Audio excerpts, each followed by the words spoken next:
Well, hi and welcome to another LRCC Soundbite. If you've been watching the last couple of weeks, you'll know that I'm doing a short intro to the question that we'll be thinking about in our start course, which is running here at 44 Lindbergh Road for the next few weeks on a Wednesday evening. We've thought so far about this journey of life that we're all on. Then we looked at who God is. And now this week, we're going to ask the question, why is the world in such a mess? You know, sometimes it's easy to look around us at what we see on the TV, on Facebook or Twitter or whatever other news source you might have. And we think how crazy this world is.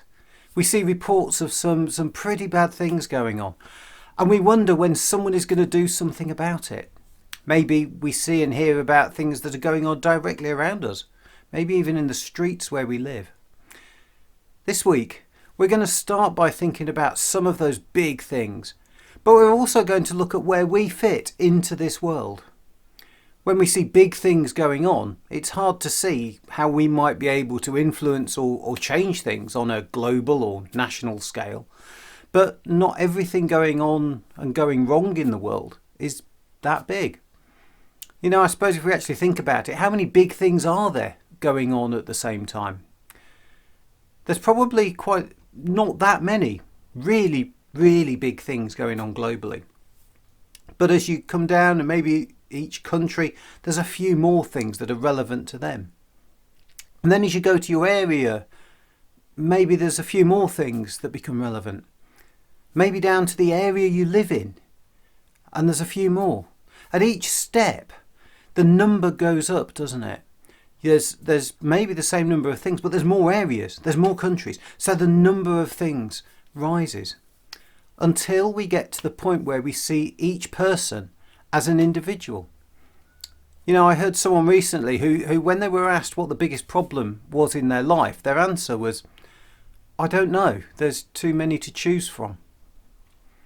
You know, when we bring it down to each of us, every individual in the world, over 7.5 billion people, I wonder how many of us honestly have got no problems. Or haven't done something today that they regret, maybe even just a little. Or some way they could have acted differently to make someone else's life a little bit better. There are so many things that can affect each of us as individuals, each in our own little bit of this world. So just imagine the impact of 7.5 billion little things made a little better. So, whilst there are only a few people who might be able to impact those big news stories we see on the TV, I wonder if maybe there's quite a lot of decluttering that each of us can bring to the mess of this world right here in our own lives. If you're local and able and free, why not come along and join us to explore some of these questions and ideas together on Wednesday at 7 o'clock. There's no pressure to share anything you're uncomfortable with. You might do nothing more than just sit and listen to what others have got to say. We meet for between an hour and an hour and a half. We'd love to see you there. Drop me a line if you want to know more, or just turn up on Wednesday. Have a great week and God bless you.